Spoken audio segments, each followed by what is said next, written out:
नमस्कार, मी राहुल कुलकर्णी. एक अद्भुत घटना घडली आहे पुणे जिल्ह्यातल्या मंचर इथं. 20-22 हजार लोकसंख्येचं हे गाव.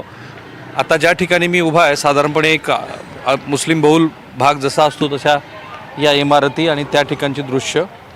पण एक अद्भुत घटना अशी घडली इथे की इथे एक दर्गा आहे.